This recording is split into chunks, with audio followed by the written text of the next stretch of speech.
Assalamualaikum, selamat datang di channel Pelni Gemoy. Cerita kali ini dibagikan oleh salah satu akun Twitter @algasa. Dia menceritakan pengalaman horornya ketika masih menduduki kelas 4 SD.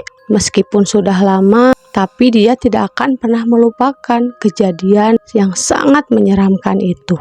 Kejadian ini terjadi sekitar tahun 90-an, di mana keluarga Algasa ini sedang merayakan Hari Raya Idul Fitri. Sudah menjadi tradisi, satu hari sesudah Lebaran, keluarga Algasa ini akan pergi mudik ke rumah neneknya di Jawa Timur, yang mana nenek ini adalah orang tua dari ibunya dia. Sekitar pukul 19.30 malam, keluarga mereka sibuk mengemas barang-barang dan kebutuhan yang akan mereka bawa untuk keperluan di sana, sambil merencanakan keberangkatan mereka. Si ayah berencana untuk mudik menggunakan kereta saja, berangkat dari rumah menuju stasiun Gambir setelah sholat subuh. Karena jika telat sedikit saja, maka sudah dipastikan mereka tidak akan kebagian tempat duduk.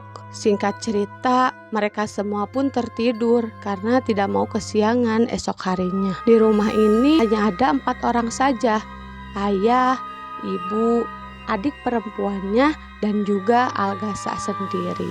Sekitar pukul 3 pagi, sayup-sayup terdengar suara si ibu yang sedang memanggil-manggil Algasa. Namun pada saat itu dia masih sangat mengantuk. Dia pun tidur kembali tanpa memperdulikan suara ibunya yang memanggil. Mengetahui Algasa tidur kembali, si ibu mulai naik pitam. Dia meninggikan suaranya, lalu menyuruh Algasa untuk cepat pergi mandi. Mengetahui sang ibu marah, Algasa pun mencoba untuk membuka matanya, meskipun sangat berat dikarenakan rasa kantuk yang luar biasa. Dia pun mulai bangkit dari ranjang dan berjalan keluar kamar. Ada suara di kamar mandi, menandakan ayah sedang mandi, dan melihat si ibu sibuk di dapur memasak untuk sarapan dan juga perbekalan selama di perjalanan. Bukannya pergi mandi, Algasa ini justru malah pergi keluar rumah menuju teras depan. Nah, di teras rumah ini terdapat sebuah pembatas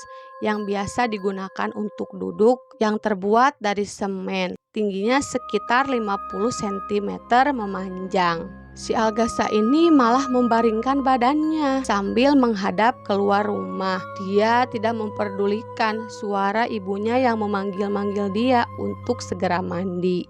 Pemandangan di sana sangat gelap. Terdapat sebuah kebun yang dipenuhi dengan pohon-pohon besar seperti pohon jambu, pohon pete, dan juga pohon salam.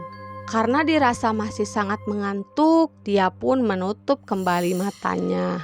Sekitar beberapa menit tertidur, dia sayup-sayup mendengar ada suara di atas genteng. Suaranya seperti batu yang menggelinding. Namun ketika ditunggu, tidak kunjung jatuh juga. Namun Algasa abaikan saja. Mungkin itu suara buah-buahan yang jatuh.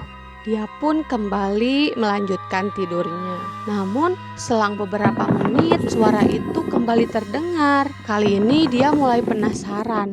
Suara apa sih dari tadi? Tapi nggak jatuh-jatuh juga benda itu. Namun setelah beberapa saat ditunggu, benda itu nggak jatuh juga. Dia pun lanjutkan tidurnya.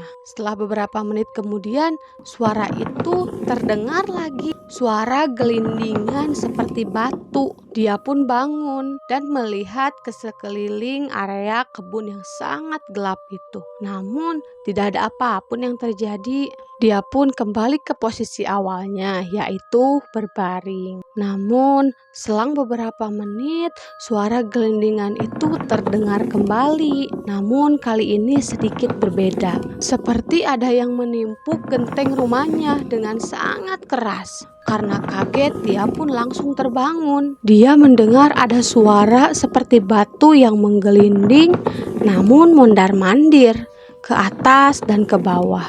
Mulai tidak masuk akal. Matanya pun menelisik ke area sekitar. Dia melihat ke area kebun yang sangat gelap itu, namun tidak ada apapun.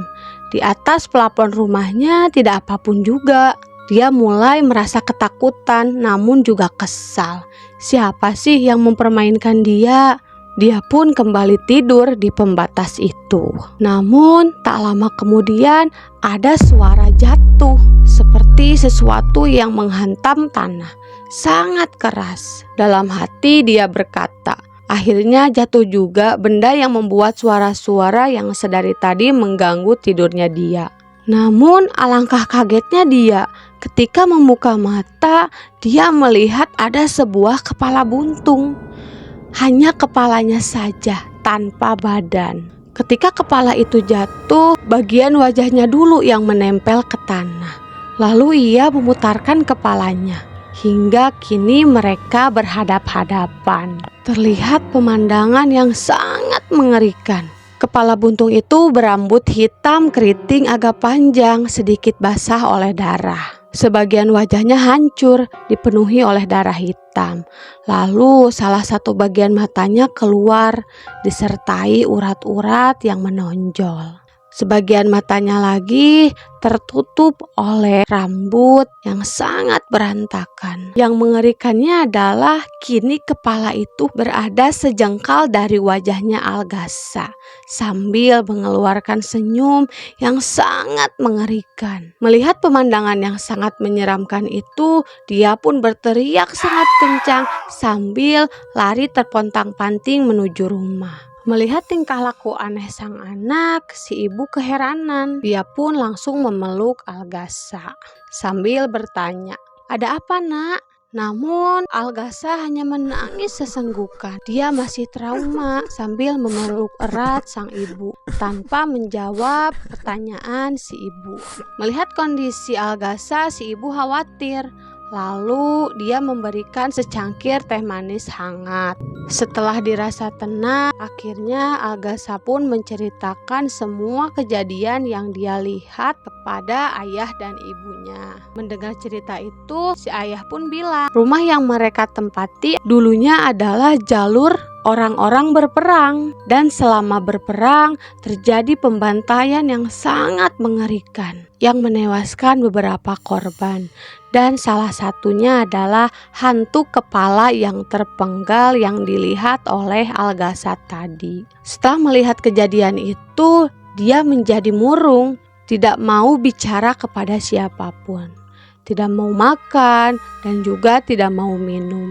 Bahkan ketika sampai di rumah neneknya di Jawa Timur. Mengetahui itu, sang nenek pun mengobati si Al-Ghazza.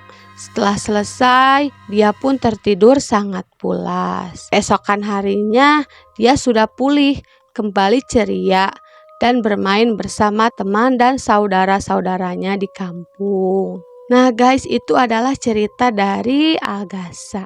Gimana menurut kalian? Serem gak? Kalau menurut aku serem. Buat kalian yang suka sama video aku, jangan lupa like, comment, and subscribe. Terima kasih buat yang udah nonton. Sampai jumpa di video aku selanjutnya. Bye bye. Assalamualaikum.